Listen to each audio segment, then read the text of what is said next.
Let's be honest, if you are someone that wants to get into streaming, you most likely wanting to know what is the best plugin for your OBS. Or you're just someone that just started and you're just trying to see what plugins are available that can maybe enhance your streaming experience and also help you get the most reach when it comes to streaming, which is completely understandable and I've been doing it for a while. But today we are going to be looking at a plugin that I've really never tried out fully, and we're going to see what it's like, how does it feel, and if it's a good plugin to actually use for your OBS. Now, of course, that plugin is going to be the Aitum Suite plugin.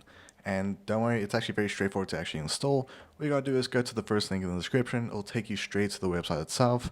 And then you also just gotta download the Aitum Suite. Now you can just get it straight from the main page, or you can just scroll down a little bit and you'll see on the left side that you'll see Aitum Suite. So just click free download and it should download straight to your system in the recommended format. Then all you gotta do is just open it up, install it, and then you should be good. But now this is what you will be seeing as soon as you open up your OBS with the Aitum Suite plugin installed. And I'll let say there's so much information you'll see when it comes to this plugin, but do not worry, we'll actually cover everything you should know about this plugin that might be useful for you as a streamer. But now let's work our ways from the left side to the right side, just so you can get an understanding of what you can actually expect with this plugin. Now first you'll probably see is these different tabs on the top left. Now you'll see you'll have a live tab, a build tab, and a user tab. Now the best way to really explain it is live tab is what you'll be using for when you go live.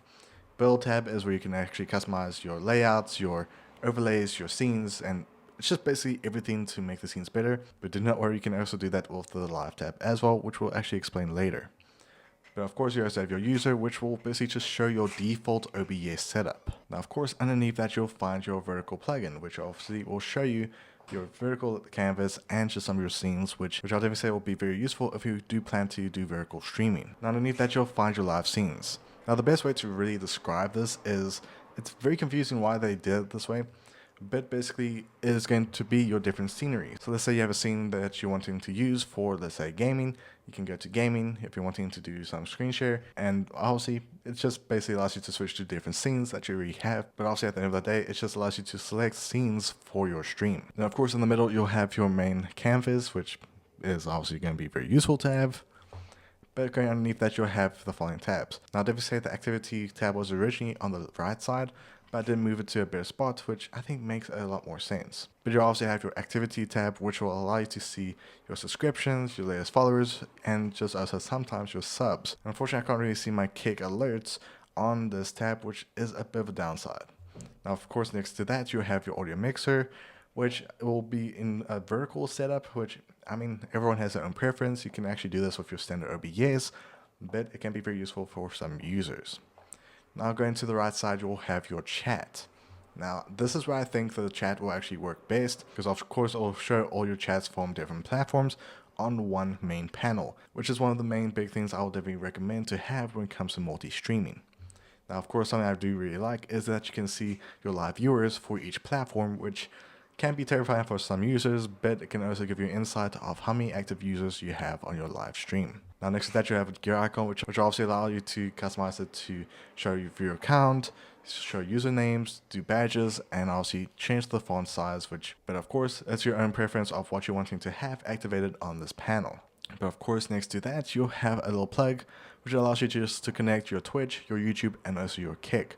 Unfortunately, you can't really stream to TikTok unless you do find a way to have your stream key for your TikTok.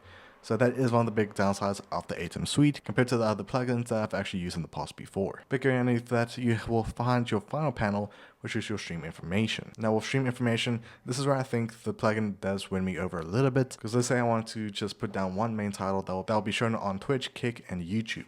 I can, let's say, main stream, and that will be shown on all those platforms, and I don't have to do individual platforms at all, which can be very useful and can save you some time. Underneath that, you can also do tags, which unfortunately the tags will not be applied to Kick just yet. And you can also individually select categories for each platform. So let's say I'm wanting to stream just chatting on basically Twitch. It will allow me to actually just customize it here. If I want to stream a certain category on YouTube, for example, comedy, which obviously I'm not comedy, but that's just a little example.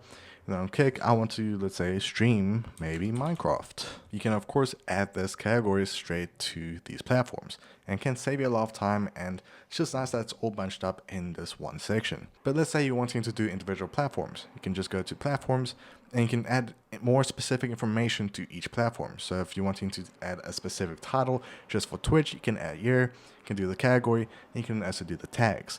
Same when it comes to the YouTube stream, and you can also just do the title and the category for the Kick stream. But that is basically everything that is found with this Aitum plugin.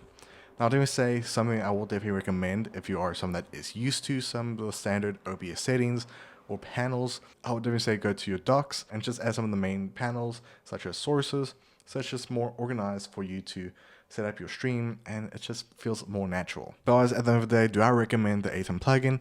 I do not really recommend it too much because it does have some downsides to it, especially with the output. It's just such a big mess. But of course, it does come down to your main preference of what you're wanting to do when it comes to your streaming. But I hope you guys enjoyed. See you guys next one. Be safe as always, and do let me know in the comments below of other plugins you would recommend for OBS.